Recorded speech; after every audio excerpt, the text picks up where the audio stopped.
I'm going to do a little trade for you. Build it up and see where it ends.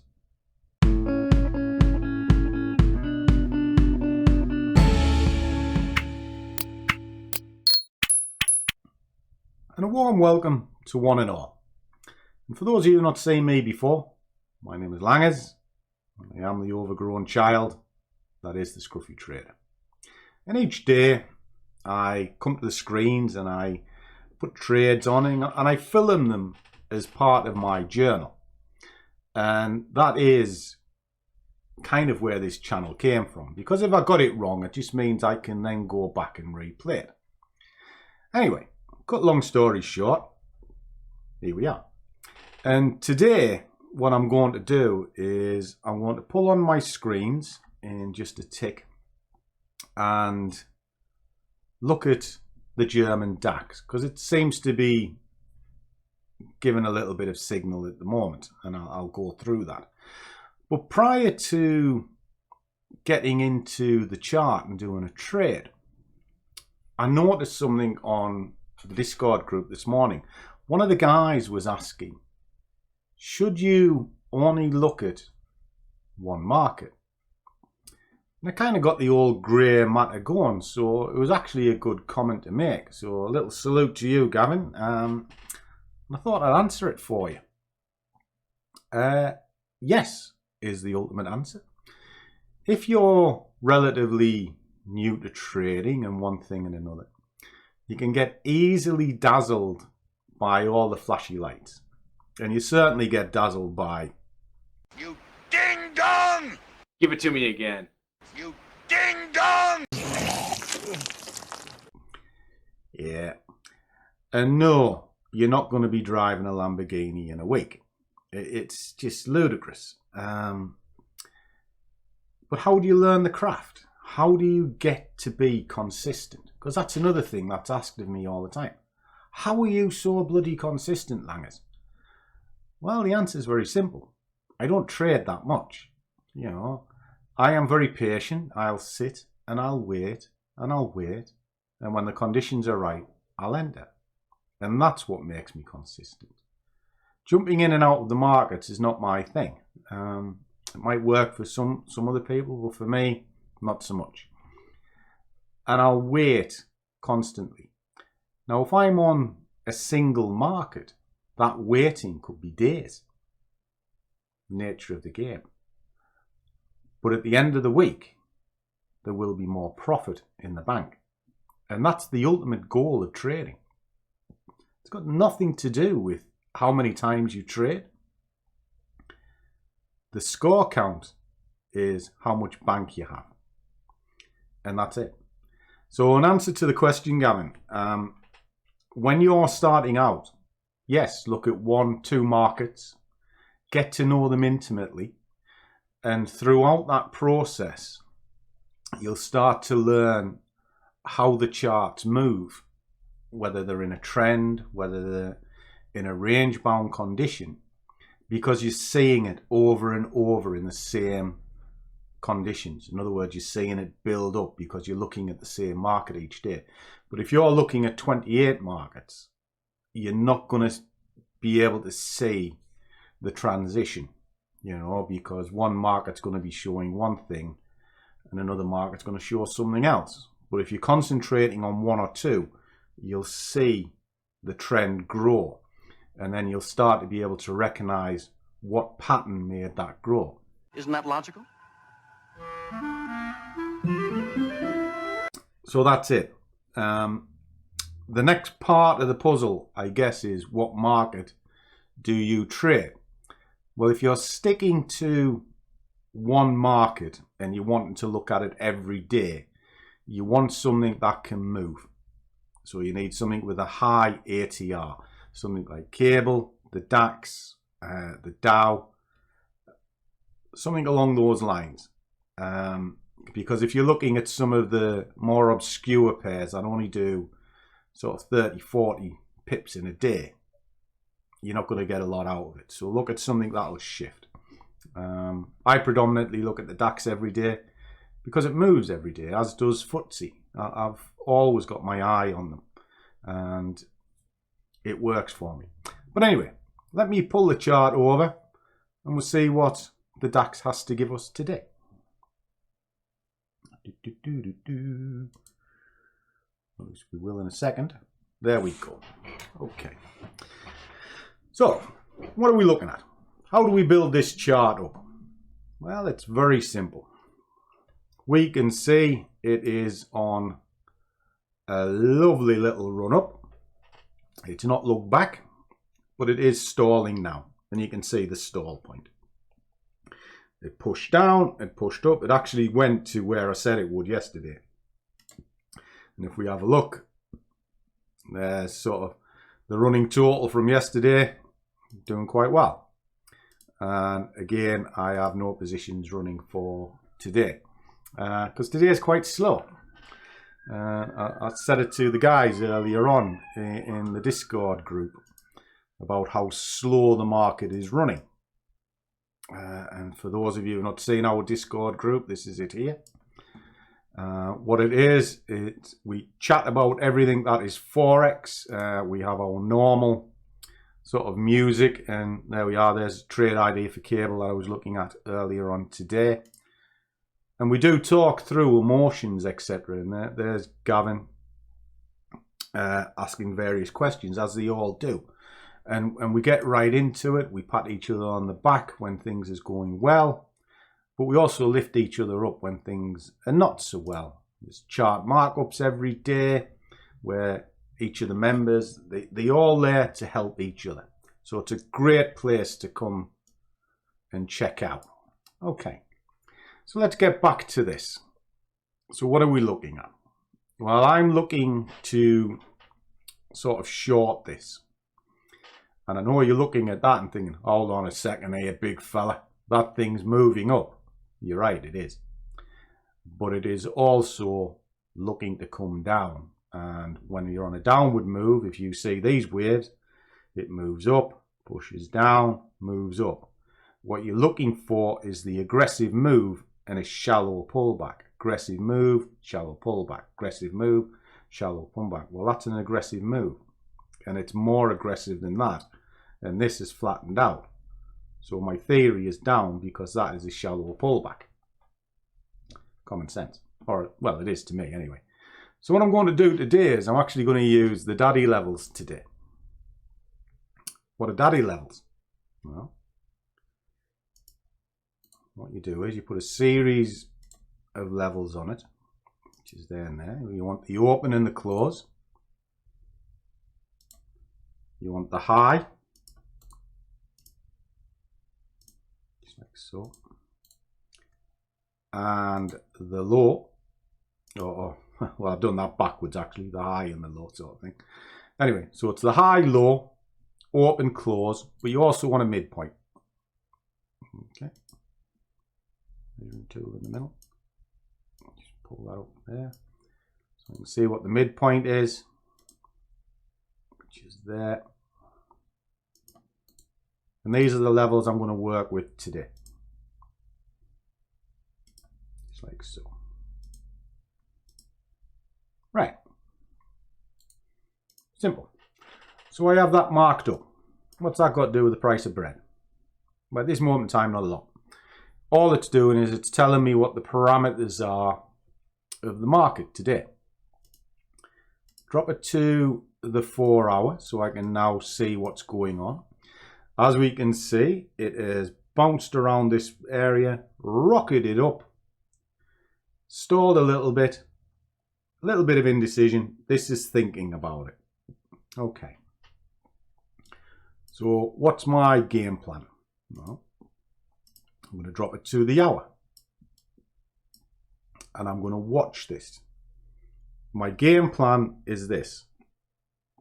I'm looking to see if it's going to roll over and revisit down here. And why is that? Because it's had a go at getting up to here. Now this is going to sort of be the kill point, if you like. How do I work that out? Well, I'm going to put a fib on.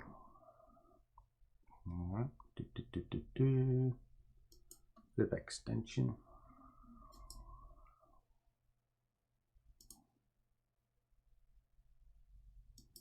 from those levels. And if you look at the 161 from those levels, it's pretty much on that cluster point up there. Okay, and then we've got another one here. So this is kind of a danger zone, if you like. All right. But I do actually think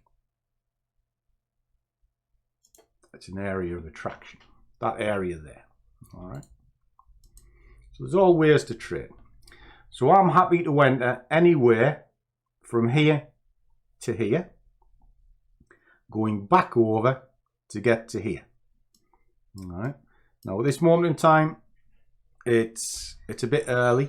So what I'm going to do is I'm going to pause the video now, and I'll come back to you when it's ready to trade. Well, we're waiting.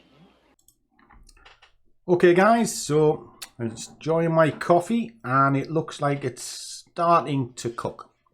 So why is that? Well, if you look, it is pushed down onto this line that I drew in, so I'm quite happy. And I'm now going to start analysing over the next 10 minutes to see if there's an opportunity to get in. Now, if I drop this onto a 5-minute chart, you should be able to see what time it is. There it is there, quarter what? Oh, dear me, need me coffee.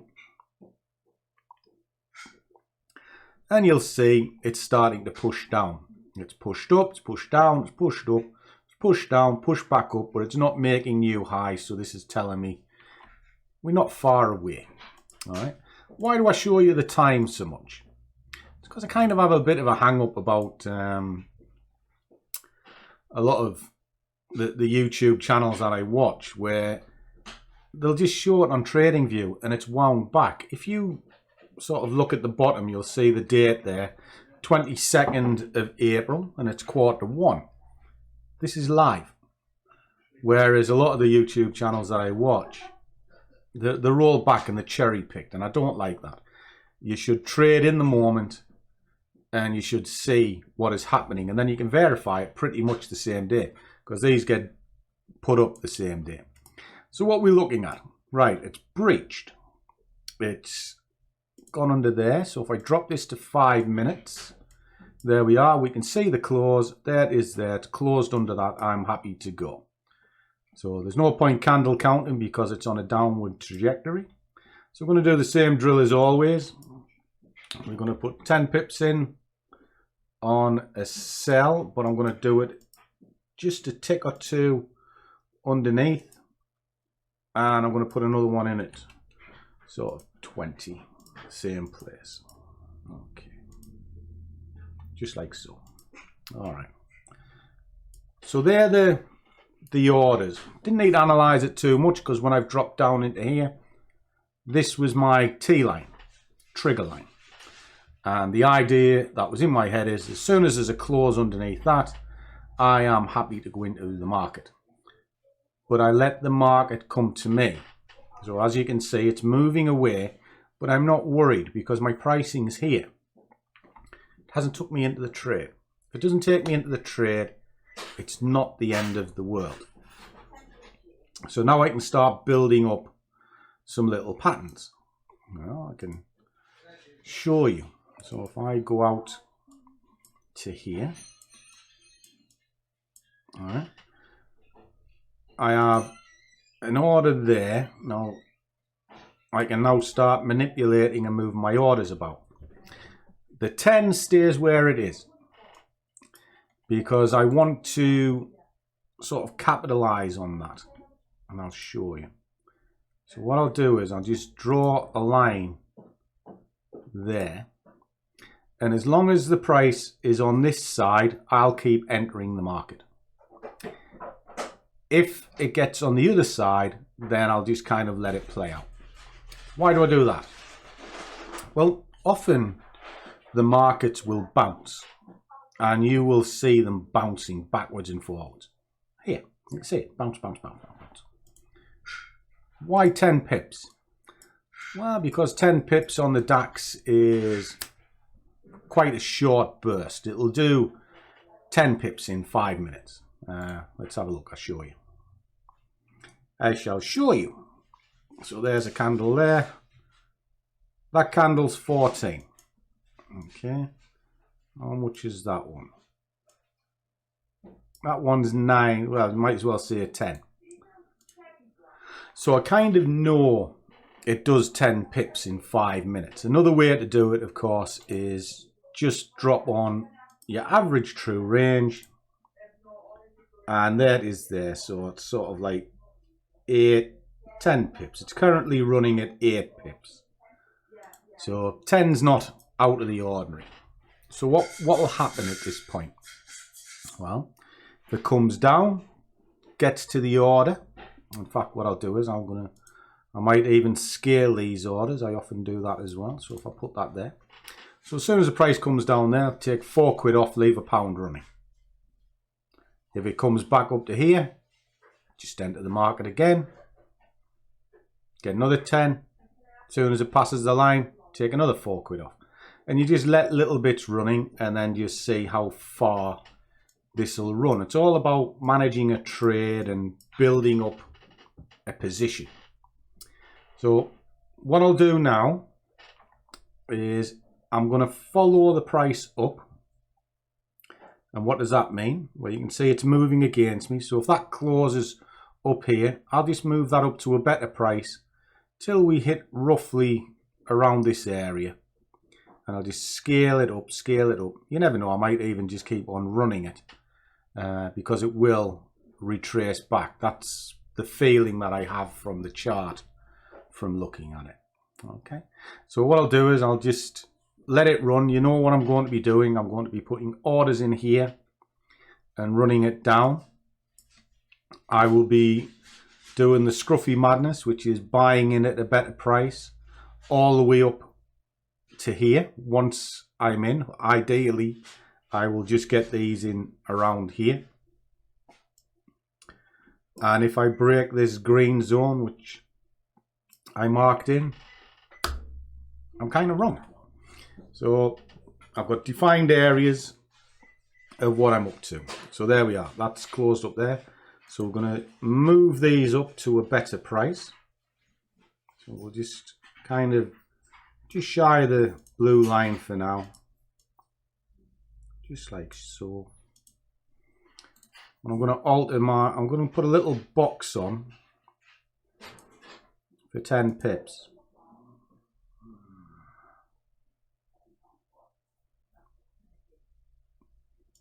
My measuring stick. So I know that's there, so I'll just put that to there. Right. We shall just let it get on, and I'll give it a recap at the end, show you what I've done and why I've done it.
Get it.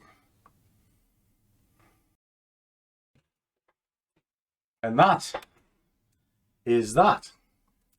Superb day. And if you actually look at where it's stalled, it's bang on a daddy level.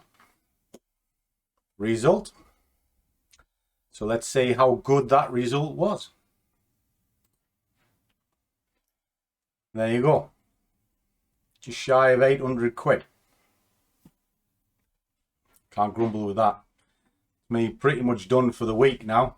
I'm not going to tempt fate because Friday is normally my day off anyway, but there you go.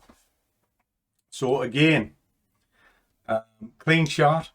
It's taken a long time to play out this one, but you just read the chart and use patience, and it's that simple. And like I say, there you are. There's the stall point. And as you saw at the beginning of this was marked out hours and hours ago, and it's come to it. So sometimes you just have to have faith and trust in your own analysis, and I do constantly. If you bear with me.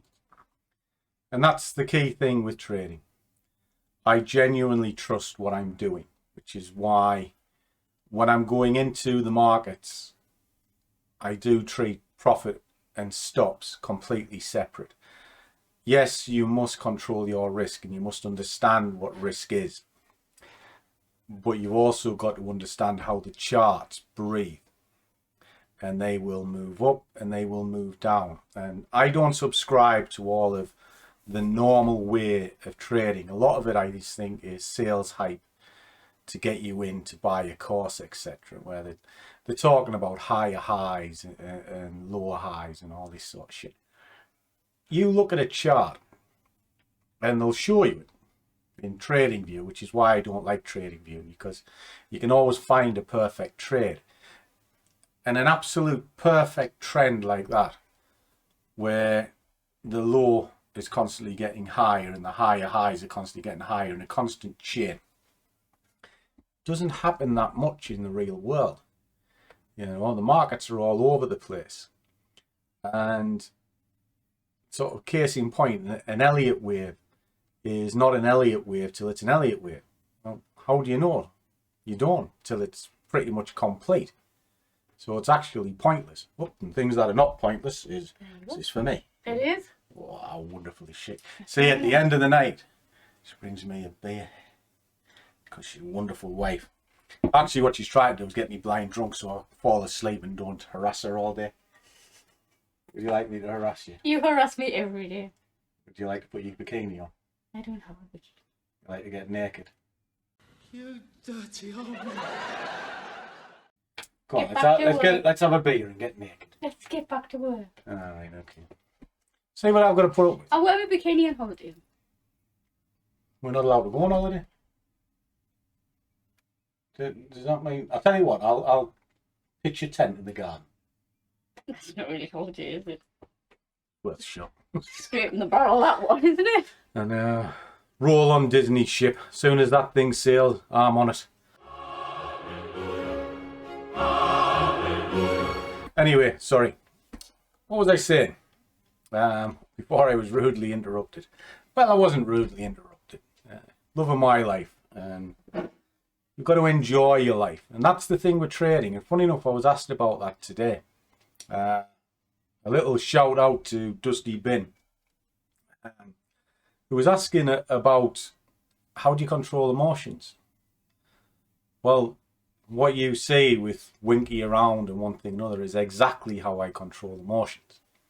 I've always been pretty good at keeping a calm head when everything's falling around me.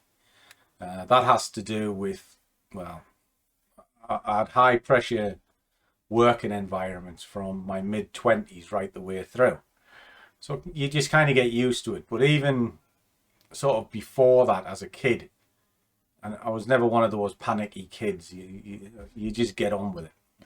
It's kind of the way it's instilled into me. Maybe it's the working class background of Durham. Who knows? But the way I deal with emotions is look for things that make me happy. And they always get me through the bad days. And it really is. And when my world collapsed, when the business shut, for most people, that would be the end for everything. Because we did lose everything, you know. I mean, I've got plenty of friends whose other halves, as soon as the money disappeared, so did they. Winky didn't. You know, that's what makes her special. Splendid girl, and so helpful. Do you know she's been showing me how to stick the pole up? And it's what makes me drive forward every single day. So the way you control your emotions is, first of all, control your household. If you have a happy house, the rest of it is a little bit easier. But I'll touch more on that when we do live streams and what you do. Okay. Anyway, so that concludes this week's trading. It's been a really good week. It's had its ups and downs, like today, for argument's sake. This has been a long, hard trade. It's ran for hours and hours and hours, but it's paid me. So long as it's a happy boy. So I'll leave it there. And as always, guys, do what you love, and the money will follow. See you all in the next one.